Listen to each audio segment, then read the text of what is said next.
Nosso próximo assunto, a CPI do MST, ela pretende elaborar um superprojeto, entre aspas, de lei, reunindo pontos de outras 7 propostas com novas medidas de combate à invasão de terras. Confira na reportagem de Tainá Farfan. O plano anti-invasão deve ganhar corpo na volta do recesso parlamentar. A ideia é juntar pontos de pelo menos 7 propostas que tramitam ainda em fase inicial e têm dificuldade de avançar nas comissões permanentes da Câmara. Uma delas prevê a proibição do recebimento do Bolsa Família para invasores de terra. Outro projeto proíbe a inclusão do invasor em programas de reforma agrária e em linhas de crédito facilitadas. O texto que tem mais apoio na CPI para fazer parte do superprojeto é o que permite a ação policial sem necessidade de ordem da justiça para a retomada de áreas invadidas. E também pode incluir uma proposta polêmica, tipificar como crime de terrorismo atos violentos contra propriedades privadas. A Frente Parlamentar da Agropecuária, com 300 deputados, apoia a iniciativa. O presidente da CPI do MST, deputado Coronel Zucco, disse à CNN que, se as propostas forem contempladas no relatório final da CPI, podem ganhar impulso político na Câmara e avançar com rapidez. O deputado afirma que, desde o início do funcionamento da comissão, o ritmo de invasões em propriedades rurais despencou. Segundo a Confederação da Agricultura e Pecuária do Brasil, de janeiro a abril, o número de ocupações chegou a 56. Foi o maior para o período nos últimos 7 anos. Em maio, quando começou a CPI do MST, não houve nenhuma invasão. Em junho, houve apenas uma, em São Paulo. Para o governo, essa queda não tem relação com a existência da CPI e deve ser pela expectativa de diálogo com movimentos sociais. Renata, há 2 aspectos aí que cabe a nós tentar analisar. Um é a possível correlação ou não. No jornalismo é muito perigoso isso, né? As chamadas falsas correlações.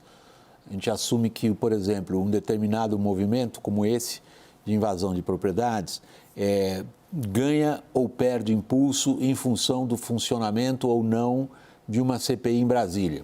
Precisamos saber se há uma correlação. Isso é um aspecto, mas eu vou pelo outro, por enquanto, que é o seguinte.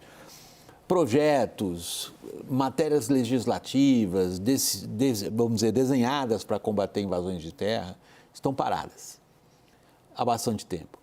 Existe, para usar aqui a expressão chave ali do presidente da CPI, impulso político que permite imaginar que isso agora tramite?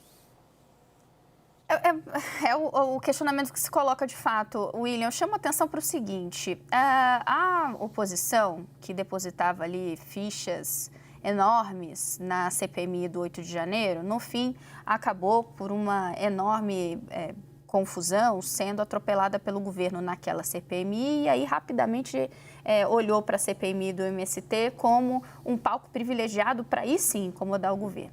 Não diria, no termo dos jovens, que infelizmente não sou mais, que flopou a CPI do MST, mas ela não está causando todo aquele estrago que me parece que a oposição estava desejando que ela causasse, embaraço, barulho e por aí vai.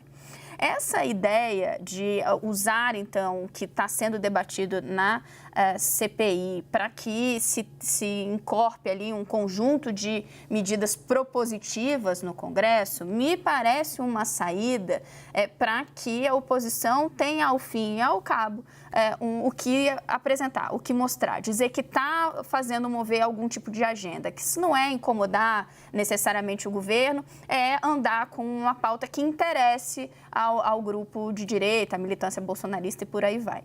É um caminho politicamente interessante, mas o que você coloca é o essencial. Eles vão ter um troféu para demonstrar? Me parece que nesse momento eles estão mais interessados em conseguir dizer que estão produzindo alguma coisa.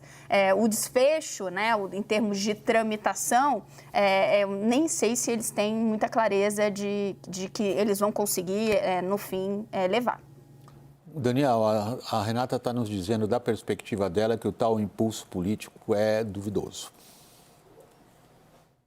Olha, William, tem um personagem ali por trás desse movimento que ajuda a impulsionar politicamente esse tipo de iniciativa, que é a Frente Parlamentar da agropecuária. São 300 deputados, aproximadamente.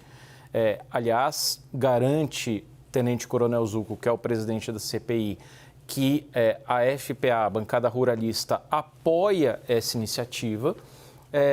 E, de fato, falta um pouco à oposição uma bandeira para o segundo semestre. Colocou muito fortemente no primeiro semestre a tentativa de parir essas CPIs e CPMI. E agora a CPMI, como disse a Renata, flopou, né, do 8 de janeiro. Na CPI do MST aprovam-se, ou sempre há o risco de aprovar requerimentos que causam desgaste ao governo.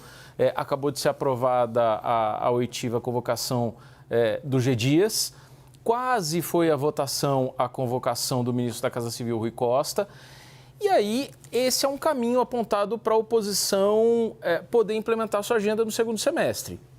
Abarcar ali um conjunto de projetos que realmente não está andando, são quase todos os projetos apresentados ali nesta legislatura, estão muito lentos nas primeiras comissões permanentes da Casa, principalmente na CCJ.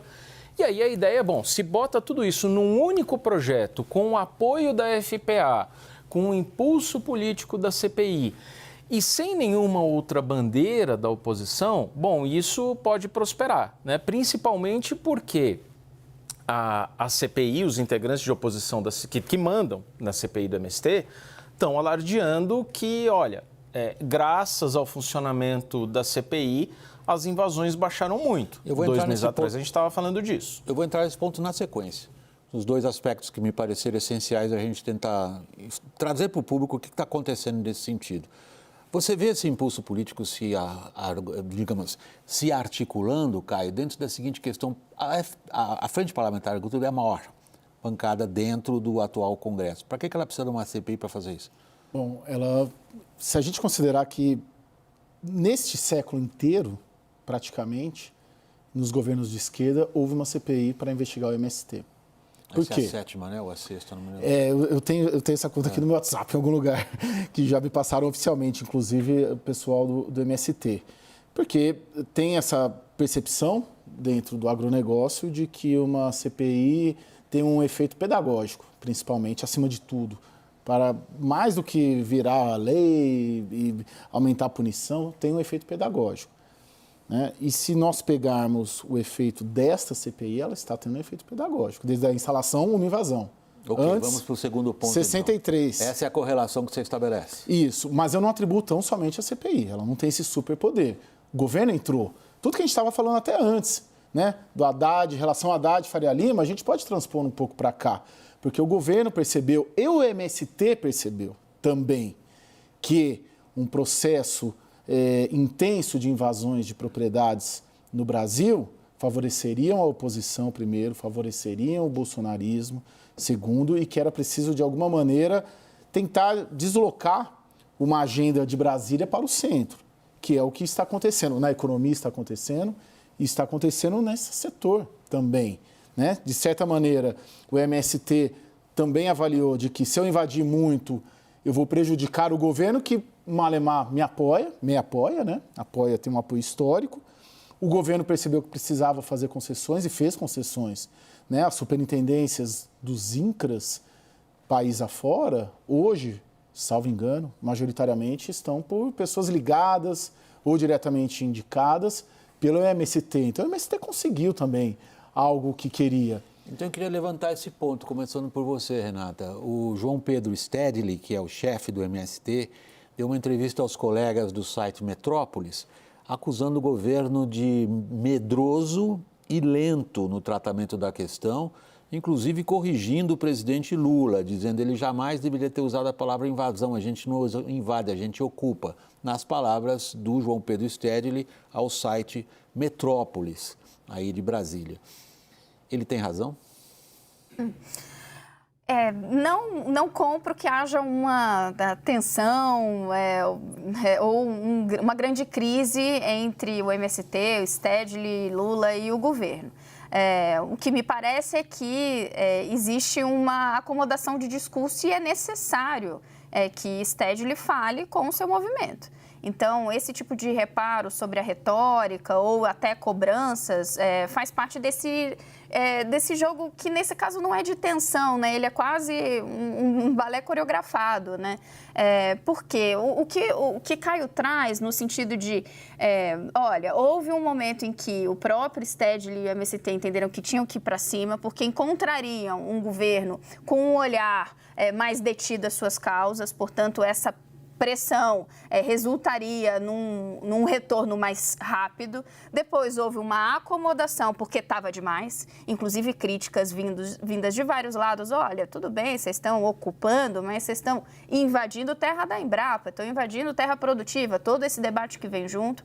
A preocupação do quanto se municiaria, sim, a oposição, quanto não se acabaria contribuindo para que a CPI não flopasse, né? Não tivesse ali um resultado meio para o lado. Tudo isso faz com que você recolha um pouquinho suas armas. Mas, primeiro, não me parece que nenhum dos dois lados, lados aqui, Palácio do Planalto, governo Lula e MST estejam estremecidos e tampouco que esse tipo de movimento a gente não vai ver ainda ao longo do governo. Um pouquinho mais de pressão, cede-se um pouquinho e assim nós vamos. Daniela, pedindo a palavra. Só para arrematar de minha parte, quando ali em maio o governo chamou o MST para dentro do Palácio do Planalto, no meio da ocupação da Embrapa em Pernambuco, da Suzano no Espírito Santo em Aracruz, foi principalmente o ministro Márcio Macedo, da Secretaria-Geral, a quem cabe o diálogo com movimentos sociais, fazer um apelo de vocês precisam nos ajudar, vocês precisam conter nessas invasões. E nesse momento foi prometido ao MST não só a troca de superintendências regionais do INCRA, mas um plano nacional de reforma agrária com metas, indicadores claros, dinheiro. Isso foi prometido para maio. Terminou maio, não apareceu. Passou junho. A gente já está em 12 de julho. Sabe o que é interessante, William? Eu vou ser bem breve. Nesse final de seis meses de governo Lula, o governo Lula 3 começa com uma cara muito mais de PT e ele termina, pelo menos no primeiro semestre, com uma cara muito mais de frente ampla, nas questões econômicas, nas questões fundiárias e em outras questões também a gente pode colocar esse enfoque, essa percepção, seja na marra, seja por sabedoria política, seja por leitura de cenário, de que ele vai caminhando para ter uma cara um pouco mais de menos PT e mais frente ampla, diferentemente de janeiro, fevereiro, quando o PT achou que não, agora nós ganhamos a eleição. Não, quem ganhou a eleição foi um governo ampliado, uma coalizão ampliada. Irresistível a provocação do Caio, Renata e Daniel. Estamos indo para um governo que começou com cara de PT e vai se desenvolvendo por uma frente ampla? Foi isso que você falou, Caio. Não, é como foi vendido na campanha. Okay, demorou para aparecer. Vamos testar a tese do colega, Renata. Frente ampla ampliada, agora com o Centrão, talvez sim. Pelo menos essa é a intenção do Palácio do Planalto, com um pé no pragmatismo, mas também fazendo outros cálculos políticos. Só chama atenção, não discordo da tese do Caio, mas chama atenção para quais braços da Frente Ampla eventualmente vão sendo deixados pelo caminho. O braço ambiental ficou ameaçado, ficou quase capenga, teve que ali dizer que Marina Silva estava desidratada, mas nem tanto. Então, vamos ver até quando essa Frente Ampla vai mantendo a ideia original. Não, super legal que você lembrou isso, né, Rê? Porque a gente discutiu muito isso, né, da fragilização da Marina, a diplomacia verde, a diplomacia ambiental vai entrar ou não vai entrar? A sonda lá da margem equatorial, a Petrobras tirou, a despeito da pressão do Centrão. Né? Então, até nisso também, obrigado por reforçar minha tese, né? Até nisso, né? Porque também termina assim. Agora, isso pode mudar daqui a um ano, daqui a um mês, daqui a 6 meses, pode Daniel, mudar. O Caio está empolgadíssimo. Você vai manter a empolgação dele ou vai fazer ele baixar um pouquinho a bola, Daniel? Para encerrar essa parte. Pois tem próximos passos a serem muito bem acompanhados, porque percebia-se aqui em Brasília, nos primeiros meses de governo, como o Geraldo Alckmin, como Simone Tebet estiveram ausentes de grandes decisões. Quando se discutiu reonerar ou não reonerar combustíveis ou mudar PPI da Petrobras, por exemplo, não se via no Palácio do Planalto, tendo esse tipo de discussão, ninguém que não fosse do PT. Talvez o ministro Alexandre Silveira ali do PSD, pela pasta que ocupa. Mas essas figuras que eu mencionei não estavam ali no núcleo decisório.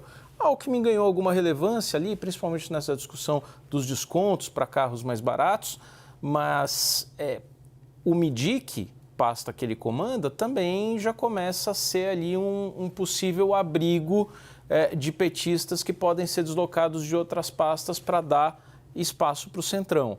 Então, nesse ponto, até que ponto vamos conferir nos próximos meses se a tese da Frente Ampla se comprova, né? Nós vamos examinar a sua tese praticamente toda a noite.